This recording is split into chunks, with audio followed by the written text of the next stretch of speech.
আমাকে অফার দিচ্ছে কেনার জন্য। আপনার অতটা মূল্য সহজ হয়নি যে আমি বিক্রি হয়ে যাব, আবার দরকার হলে জেলে যাব। 2 মাস জেল খেটেছি, দরকার হলে আবার 10 বছরের জন্য জেলে যাব। কিন্তু 10 বছর পরে মনে রাখবেন, আবার ভাঙড়ের বুকে পা দেবো, এই বাংলার মাটিতে পা দেবো, আবারও মাথা উঁচু করে কথা বলবো, মানুষের জন্য লড়াই করব। ভাঙড়ে আবারও বড়সড় আইএসএফ এ ভাঙন। এবার আইএসএফ এর পঞ্চায়েত সমিতির সদস্যা আসমা বিবি যোগ দিলেন তৃণমূল কংগ্রেসে। তৃণমূল কংগ্রেসে যোগ দেওয়া কেন? উন্নয়নের জন্য। দীর্ঘদিন ভাঙড়ে উন্নয়ন হয় না, উন্নয়নের স্বার্থে তৃণমূল কংগ্রেসে এসেছে। কিন্তু আপনাদের তো একটা লড়াই ছিল তৃণমূল কংগ্রেসের। দেখুন, লড়াই ছিল যারা দুর্নীতিগ্রস্ত তাদের বিরুদ্ধে, এক্স্যাক্টলি তৃণমূল কংগ্রেস নয়, যারা মানুষের জন্য লড়াই করছে। দুর্নীতির বিরুদ্ধে আমাদের লড়াই, দুর্নীতিগ্রস্তদের বিরুদ্ধে লড়াই। ভোটের পরে নওশাদ সিদ্দিকীকে সেভাবে দেখা গেল না, বা যারা আহত হয়েছে তাদের পাশে আসতে তাকে দেখা গেল না। এটা নিয়ে কি বলবেন, নওশাদ সিদ্দিকীর ভূমিকা নিয়ে কি বলবেন? দেখুন, আমি একটা কথাই বলবো, যারা ওনার জন্য জান দিয়ে লড়াই করছে সবার ক্ষেত্রেই প্রিয় মানুষগুলোর পাশে সদা সর্বদা থাকা উচিত। তাদের পাশে দাঁড়ানো, বিপদে তাদের পাশে দাঁড়ানো, তাদের পরিবারের পাশে দাঁড়ানো, এটা মানুষের নৈতিক কর্তব্য।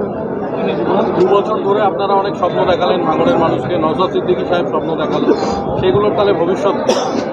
দেখুন, স্বপ্ন এটা মানুষকে স্বচ্ছতা জন্য, স্বচ্ছতা দেখানো, দুর্নীতিকে হটানো, দুর্নীতিমুক্ত ভাঙড় বা দুর্নীতিমুক্ত বাংলা গড়ার জন্য। সেটা যেমন ছিল তেমন আগামীতেও থাকবে।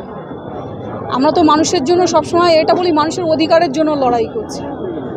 দেখতে হয় পশ্চিমবঙ্গের মুখ্যমন্ত্রী, উনি একজন মাননীয় মুখ্যমন্ত্রী, উনি হচ্ছেন মহিলা, উনি লড়াই করছেন মা বোনেদের জন্য, অনেক উন্নয়নমূলক কাজ করছেন, যেগুলো বিগত দিনে কোনো সরকার করেনি। বা আমাদের দলের সেকেন্ড ইন কমান্ড অভিষেকদা করছেন। এখানে আপনি দেখুন একটা জিনিস, ভাঙড়ের এমএলএ, ভাঙড়ের মানুষ জানে কতটুকু সময় দেয় না দেয়। আমি ওনার বিষয়ে বেশি কিছু বলবো না, সম্মান করি, শ্রদ্ধা করি, যেহেতু আমরা ফুরফুরা শরীফকে মান্যতা দিই, আমাদের হৃদয়ে স্থান আছে, সদা সর্বদা আমাদের মাথায় থাকবে।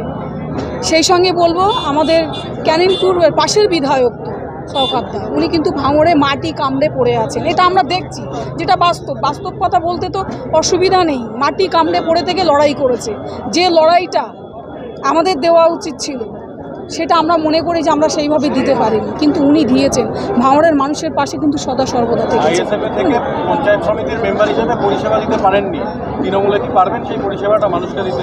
অবশ্যই আশা করছি পারবো। আমাদের দাদা আছেন, বা আমাদের বোর্ড তো গঠন হচ্ছে, নতুন করে আবার অনেক সংযোজন হবে, আর যা হয়ে গেছে কয়েকটা বাকি আছে। এখন সভাপতির এটা সোনালিদি যেহেতু দেখছে, সেটা পঞ্চায়েত সমিতি বডি ঠিক করবে যে কি হবে না হবে। আশা করছি, আমরা উন্নয়নের জন্য এসেছি, কাজের জন্য এসেছি, নিশ্চয়ই কাজ পাবো।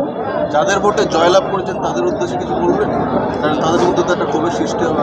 দেখুন না, ক্ষোভ বলতে নয়, আমরা অবশ্যই আমি বলেছি যে আমি মানুষের সঙ্গে বিশ্বাসঘাতকতা করব না, বা নির্দিষ্ট সিম্বল দেখব না যে তৃণমূল করে, ও আইএসএফ করে, ও সিপিএম করে, কেউ কংগ্রেস করে, বিজেপি করে, তার পছন্দ করতেই পারে। মানুষের রায় নিয়ে জিতেছি, মানুষকে সম্মান দেব, মানুষের